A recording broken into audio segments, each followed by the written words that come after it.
Let's talk about Brigadier Bongani Gininda. I've got an information about Brigadier Bongani Gininda that something is happening. And I said to myself, we should not celebrate too early because, we've been anticipating something to happen. When it comes to certain people, we really anticipated something, but it has never happened. We kept we just hopeful about a lot of things. So I said this because I saw a post that was posted by Patricia Mashal where she said the following. Warrant Officer Makubu pressed charges against Gininda because he removed a crucial statement from the murder docket. That statement was missing for 5 years. Recently, Baloi handed it over to the defense. Hey. Listen to this one. Advocate Baloi handed over to the defense a crucial statement that has been missing for years. And this proves that Brigadier Bongani Gininda stole this statement. And you will remember, if you remember that who's this guy, Usfiso Mayiwa, he spoke about how Brigadier Bongani Gininda stole a statement from the docket, and that is why the case of defeating the ends of justice was opened. And from what I know, it still stands, even as of now. So we'll talk about that. I don't know if I still have the video ga Sfiso Meyiwa. If I do have the video ga Sfiso Meyiwa, I'm gonna insert this video somewhere here, right?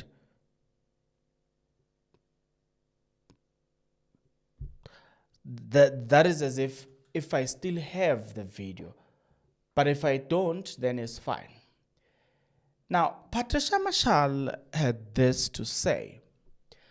Colonel Gininda withheld a crucial statement from Meyiwa's brother-in-law, Mlungi Sihlope, who is married to his sister Noktula, that Tumelo Madlala had told him the night of the murder that Zandi was fighting with her boyfriend, and Senzo Meyiwa was trying to separate the two. Hlope also complained. Hlope also complained that he had given the same statement to the police for the 5th time in 5 years. So he's been giving them the statement and it will go missing. Give them the statement, go missing. Give them the statement and it goes missing. Give them the statement and it goes missing. Suddenly, Advocate Baloi has that statement, which begs the point, where was the statement? Because it's not in the docket. And it begs the point, why now? Like, why now? Why is Advocate Baloi giving them that? We'll talk about that shortly. But let's talk about the fact that we are also on our journey to 60,000 subscribers. Why not now? Why don't you do this? If you are not yet subscribed, what are you waiting for? Come on, good people. Because to subscribe, it is free. To like the video, it is free. To comment in the comment section below, it is free of charge. To click the notification bell, it is free of charge. To share this video, it is free of charge. To watch this video until the end, it is free of charge. Also, good people, come on, to watch the ads, it's free of charge, and that's how you financially contribute to this YouTube channel. Speaking about financially contribution to the channel, you can become a member of this YouTube channel from as little as 20 Rand a month. You can also use the super thanks button. In case you don't want to do that, guys, There is a way where you can use my media company banking details to donate to the channel, and you know what I'm saying, we'll bring you more, and also guys want to buy more equipment. So the power is in your hands. Please do the honorable thing as we proceed. Now let's proceed okay, from here. Patricia Mashale continues to say, police sources claim nobody from the National Prosecuting Authority is willing to sign the warrant for his arrest. No one is basically willing to sign for the warrant of arrest for Mr. Gininda. These revelations are contained in Meiwa Meda Docket and other official records seen by the Sunday Independent this week. Ooh. It appears like we are up for something. What is it that we are up for? I just don't know. But it does appear like we are up for something. Right? She continues to say, this includes the draft charge sheet, some supplementary affidavit from neighbors, correspondence letters between the police and the NPA, and comprehensive progress report. Comprehensive progress report prepared for Minister Cele and National Commissioner General Ketlas Tole by former investigation team leader Colonel Gininda in April this year. That was then right.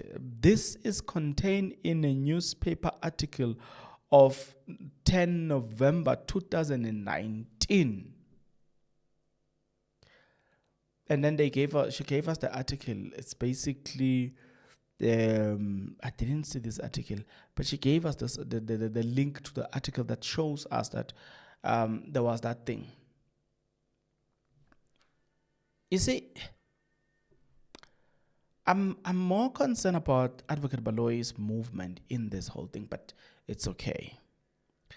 Let's first deal with the statements. Look, what Patricia Machala wrote, and we'll then go back to the actual evidence now. We'll then go back to the man himself, right? Our friend. It starts here. Apparently, the stolen statement has been handed over to the defense by Baloi recently. Where does Baloi get the statement after it was missing for 5 years? And why did he decide to hand it into the defense now? That's exactly my question. That is exactly where chunk of my questions emanate.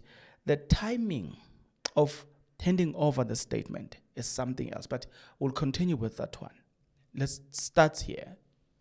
Warrant Officer Makobo pressed charges against Gininda because he removed this crucial statement from the docket. That is how the docket 375 emanated. Okay, we'll come back to this one. Now, here's my interest in all of this thing. Advocate Baloi then has a missing statement, and then he gives it to the defense. The question is, where was the statement? Where was the statement all along? And two, how did you find the statement? Yeah, we get it. You have it. The statement, you knew that there were charges pressed against Brigadier Bongani Gininda. You knew that the charges relate to this specific thing, the defeating the ends of justice. You knew all along. We get it. But coincidentally, you have the statement that Makubu complained about for a very long time. But suddenly you have that statement and you hand it over to the defense now, because from what I know, this thing, it happens few weeks ago. That is when the statement basically was handed over to the defense. And a lot of some of you may not be aware of this, but let me make you aware of this. That if the statement was given to the defense earlier on, when they cross-examine the witnesses, especially Mtogo, Tumelo, and Zandikumalo. Mtogo, Tumelo, and Zandikumalo. Oh, yes. Yeah. Basically, the three. They would have used the content of that statement. In fact, this would have even this would have helped them in looking how they structure up questions, even with regards to some of the witnesses. It would have helped them. But my problem is the timing of handing this statement here, that we should be interrogating. Why now? Why are you handing over the statement now? And that's my concern, right? Right there, I feel that you also has defeated the ends of justice. You, Baloi, if it can be proven that you had this thing all along, you had this statement all along, but you just chose to keep the statement.